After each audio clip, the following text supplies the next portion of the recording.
Hello students. In today's class, we will try to understand the another type of a data structure called as a queue. Queue is nothing but it is a collection of or the ordered collection of elements wherein the insertion of the new element can be taken place at a one particular end called as the rear end, and the removal of the existing element can be taken place at another end called as the front end. Right? That means the queue means it consists of a set of elements which can be placed in a proper order.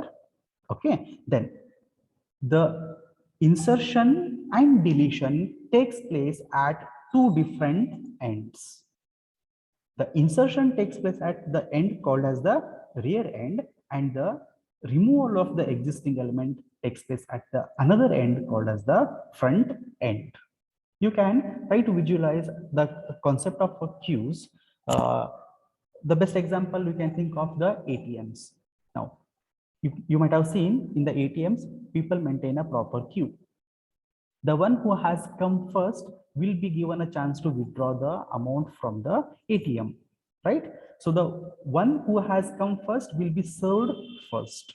So that concept we actually call it as FIFO, first in, first out, right? The element which has been inserted first in this particular queue will be deleted first. Okay, we will go through that explanation later once we take the proper examples.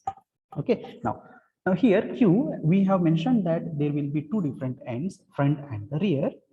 Remember that rear means it is the place where we insert the new elements. Front is the pointer or the end from where we delete the existing elements. That means, now assume that if I want to insert one more element in this particular queue, say 50, then that 50 has to be inserted by incrementing this particular rear. Now what we need to do, we need to first increment this rear so that it can point to the next element. Let us make it first to point to the next element, and then we can insert the new element 50 here.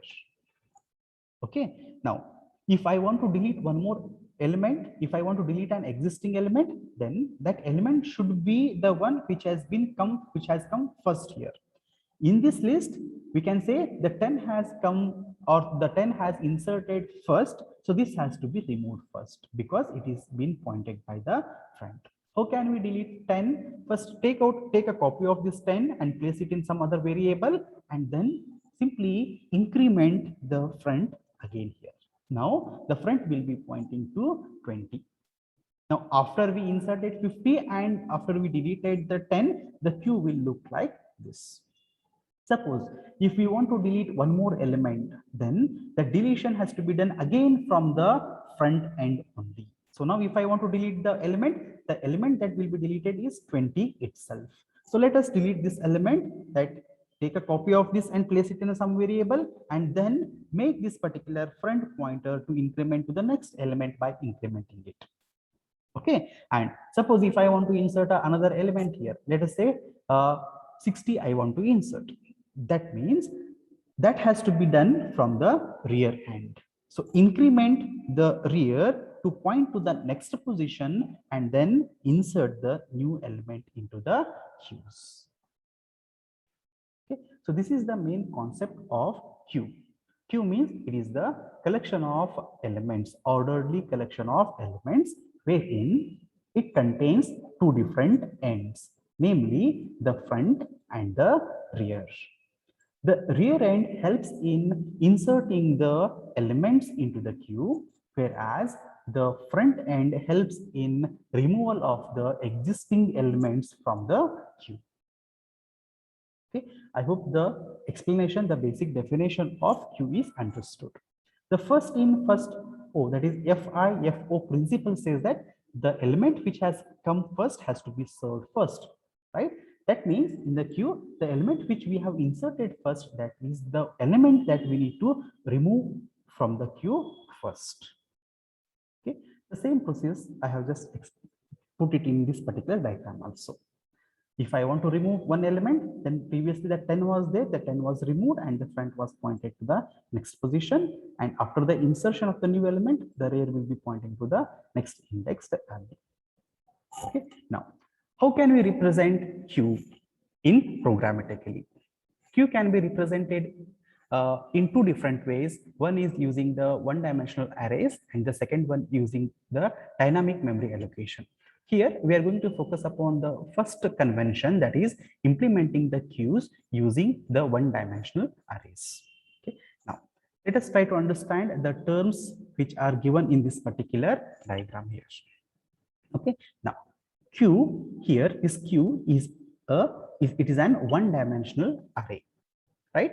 One-dimensional array means we can declare an array of a particular size. That size should be what? Here it is max. Okay, the first index is 0, so the last index will be max minus 1. That means this Q can contain a max number of elements. Okay, then since it is a Q, we need two different pointers or the variables that can point to the two different ends, namely the front end and the rear end.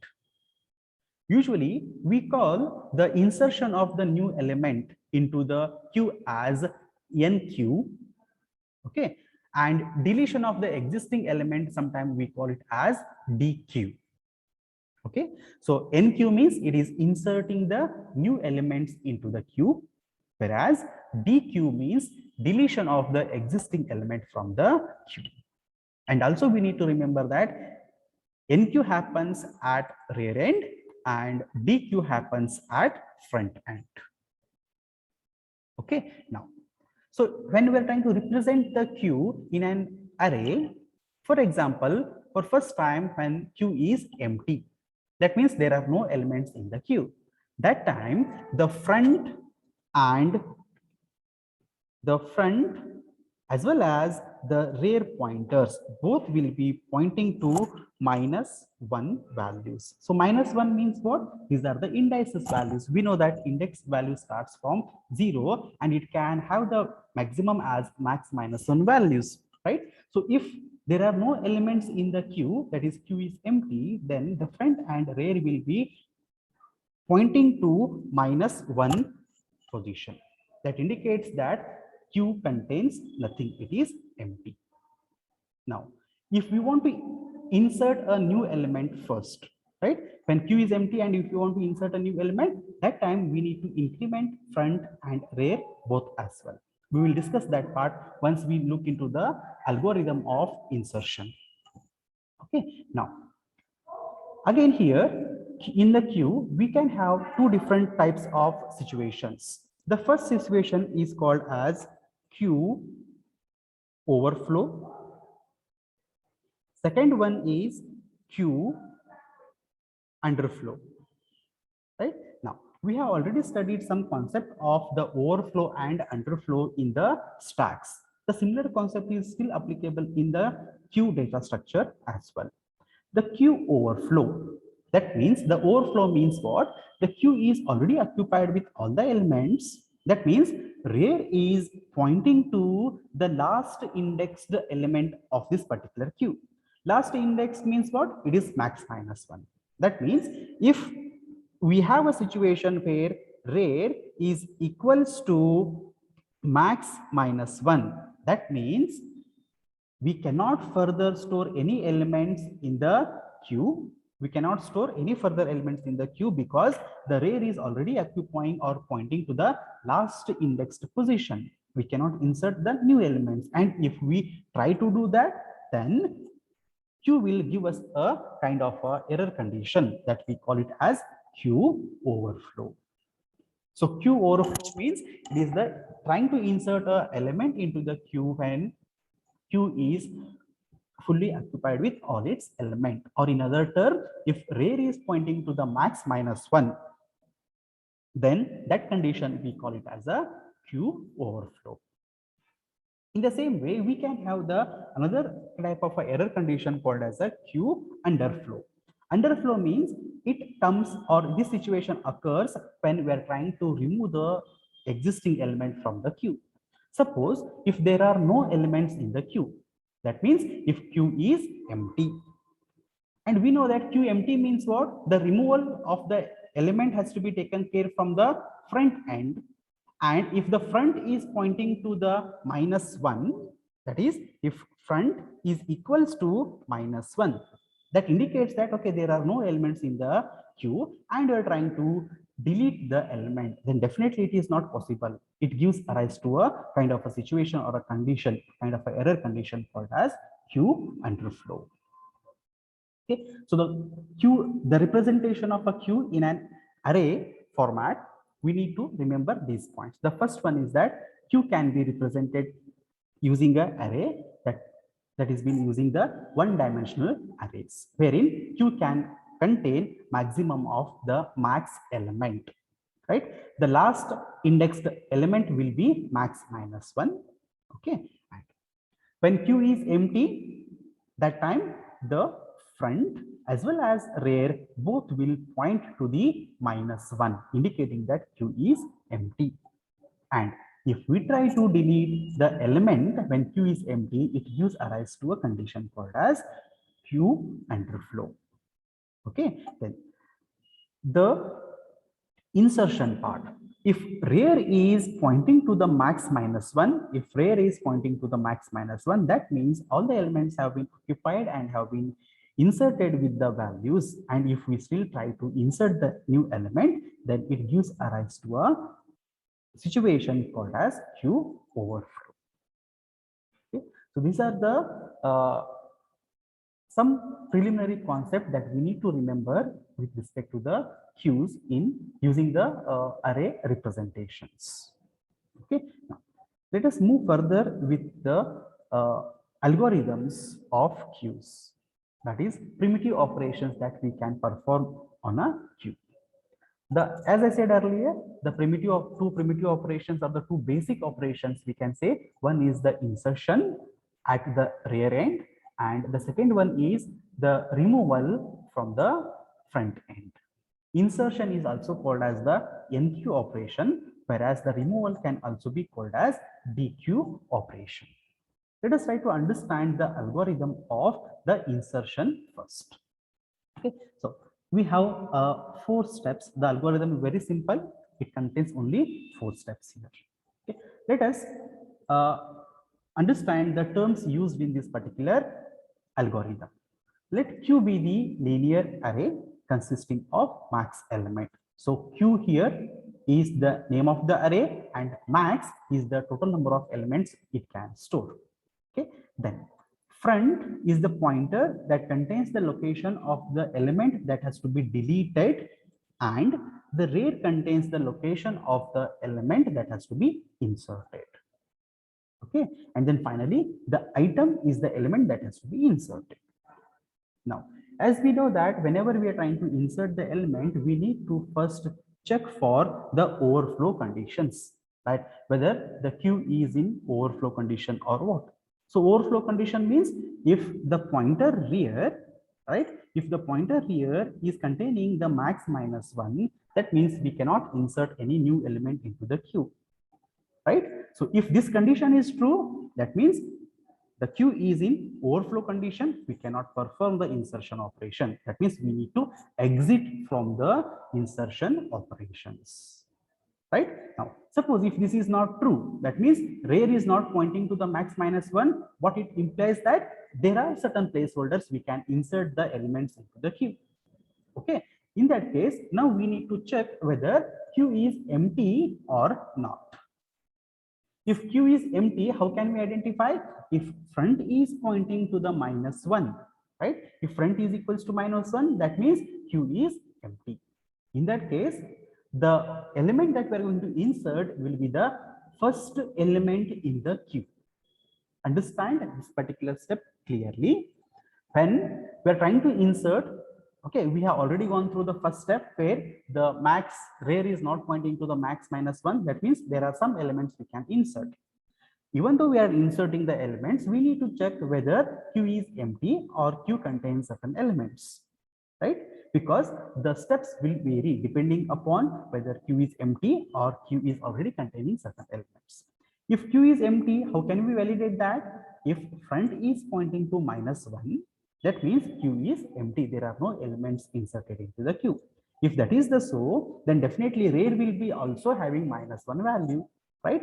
So what we need to do, we need to assign front and rear to the first positioned index value. So that is 0. So we will assign front end and rear end to 0 value. Okay.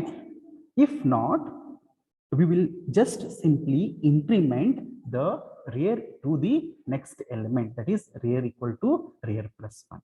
And then at that particular rear value, we are going to insert the item. Let us try to visually understand these steps in this particular explanation. Now, let us say, let me take up this here. Assume that these are the elements. Say it is fully containing all the elements. In this particular situation, the front will be pointing to the first inserted element and rear is pointing to the last inserted element. Okay, now assume that the max is equals to 7 in this case. Okay, now let us include the values for the front and rear also. Let me write the index values 0, 1, 2, 3, 4, 5 and 6. So these are the indices values. And let me write down the -1 as well. Okay, now look at here. The queue is completely occupied with all the elements. There are no placeholders to insert the new element. Why? Because rear is pointing to 6. 6 is nothing but what? It is max -1. That means in our algorithm, the first step, if this particular first step, if condition is true, that means queue is overflow. In this case, what has happened? Queue is completely filled with all the elements. Rear is pointing to the max -1. So we cannot insert any new elements into the queue. So we need to exit from here, right? So assume that if there are no elements in the queue, means rear is not pointing to the last element, but we can insert certain elements. Let us say everything is empty, means the queue is not containing any value. In that case, definitely this rear and front both will be pointing to the -1 values. So rear and front both will be pointing to the -1 values like this. Correct? Queue is empty.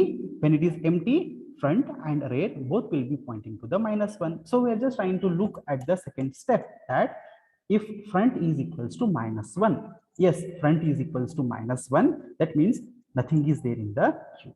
If nothing is there, and if I want to insert a new element, I know that the insertion has to be done from the rear end by incrementing it. But we have a special situation here, that there are no elements in the queue. So that implies that I need to increment not only the rear, but also the front. So front and rear, both I will assign with the 0 value. So that means these two will now come at this, and now this both will be pointing to this particular location. Front and rear both will be pointing to the 0th index value. And here I can insert, say, 10 here. When there is only one element in the queue, the front end and the rear end both will be pointing to the same location, or will be pointing to the same index value. Okay, now that is taken care by the first part of second step.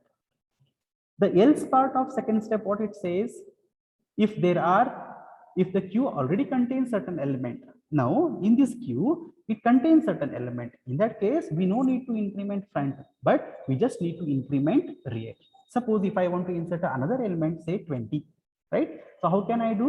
I first need to increment this rear to the next position and then add the new value there. So now rear is being pointed to the next position by incrementing it, and the new value can be inserted.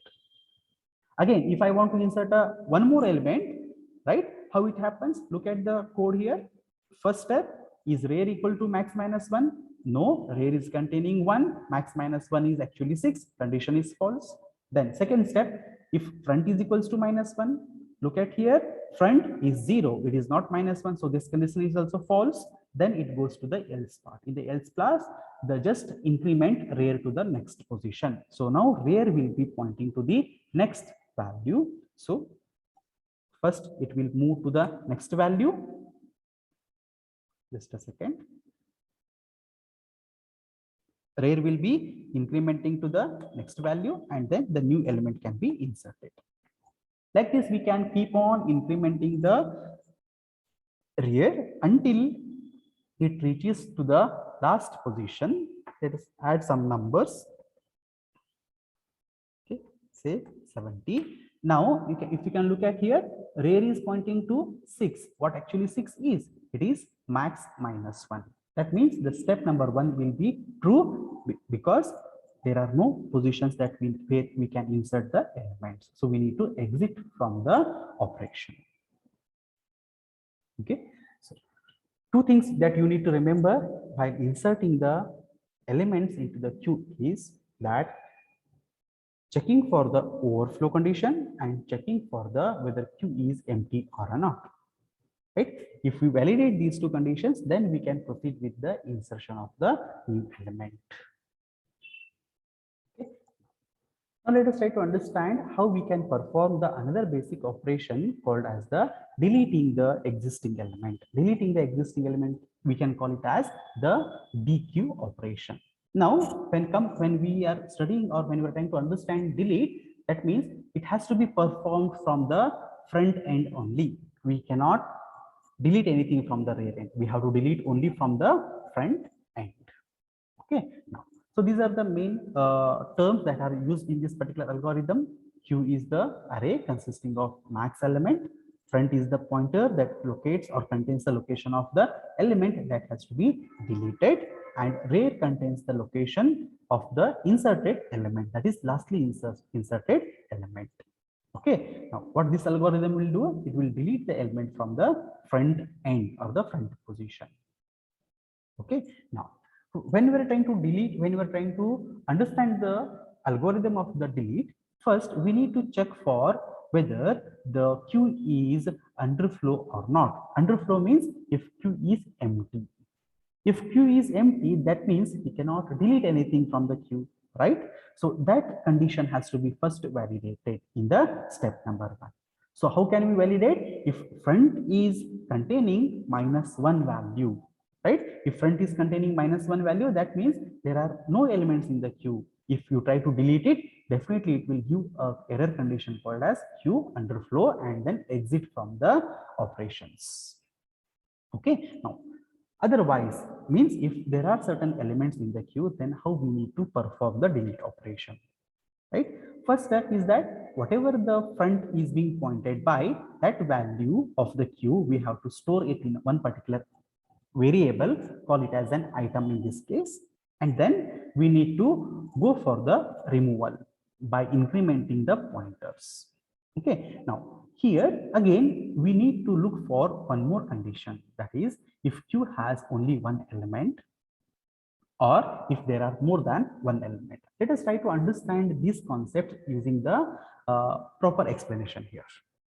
Okay, now let us take out all the elements for the first time and let us make queue empty. Queue empty means the front will be pointing to -1 as well as the rear will be pointing to -1. So both will be pointing to the -1 values. And at this stage, if you try to remove the element, then definitely it is not possible. It will queue arise to a queue overflow. Sorry, queue underflow. Okay. Now assume that there are certain numbers, say 10, 20, 30. Okay, assume there are 3 elements in the queue. Let me properly mark it to the respective positions. Okay. Now there are 3 elements in the queue. That means the Firstly, the element which has been inserted first is 10 and the element which has inserted at the last is 30. Now we want to delete the element. How can we delete? Now we need to check whether, as per this particular algorithm, if you look at here, if front is equals to rear.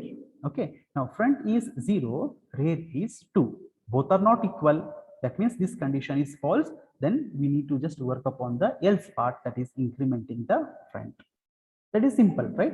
So increment the front to point it to the next position. So now this front is pointing to the next position, and then remove this 10 from the queue.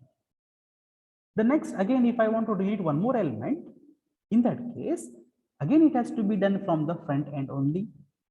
So front has to be incremented first, increment the front and delete the element 20, correct? Now look at here. Now there is only one element in the queue. How I can identify there is one element? Front and rear both are pointing to the same index value, or both are pointing to the same location. If front and rear both are pointing to the same location, that indicates that in the given queue there exists only one element. And if we remove this element, what will happen? Queue will become empty. When queue becomes empty, what should be the values of front and rear? The values of front and rear should be -1, right? When we delete only one element from the queue, queue will become empty. When queue becomes empty, then front and rear both should point to the -1. So this is a special consideration in the deletion operation when queue contains only one element. To handle this case, we have written one more condition in the step number 3. If front and rear both are same, that means queue has only one element. If it has only one element, front as well as rear both will make point to the -1 values. So that next time if you want to insert or delete, we can perform the operations properly. What may happen if we don't update the front and rear to the -1? Look at here. Suppose both are pointing to the same location, and if I try to delete this element, okay, obviously we will delete, and this front will be pointing to the next position if we don't update it to -1. Now look at here. Front is pointing to 3 where there are no elements existing in the queues. And if you want to insert a new element now, what has to be done? Rear has to be inserted. Rear has to be incremented. Now rear will point over here, and then the element has to be inserted at this particular index, which may be incorrect, because when queue is empty, we have to insert the element at the first, that is 0th index location itself. To implement that, we will have to update front and rear to -1 whenever there exists only one element and we are trying to delete from the queue. Okay, so these are the steps of the algorithm that one has to take care of deleting or performing the dequeue operation from the queues. The applications of a queue. The applications of a queue, we can find it in a numerous places in computer science. Okay, the best example is the operating system. Right, in the operating system of any computer has to work based upon the first come first serve basis. Right, the request for which any particular job has come first, that job has to be performed first, followed by the next request. Right, most of the operating system services takes place through the queues application, and even the multi-programming platforms makes use of the queues concepts only. There are a lot of algorithms, different algorithms like a scheduling algorithm, round robin technique algorithm. Okay, these concept students you will be definitely studying in the next semester in operating system subject. Okay, another best example is printer server routines. Printer server routines means, just try to think that okay, there is one printer, and assume that there are some 10 computers. From all the 10 computers, we are trying to take the prints. How it can be performed, right? It maintains, the printer maintains the queue data structure there. Suppose if the printer number 2 has given the request for the print for the first time, then that has to be taken first, right? The printing job from the computer 2 has to be performed first, and then followed by the whomsoever who has given the requests, right? These are some applications of the queues. In the next class, we will try to understand the different types of the queues and their concepts.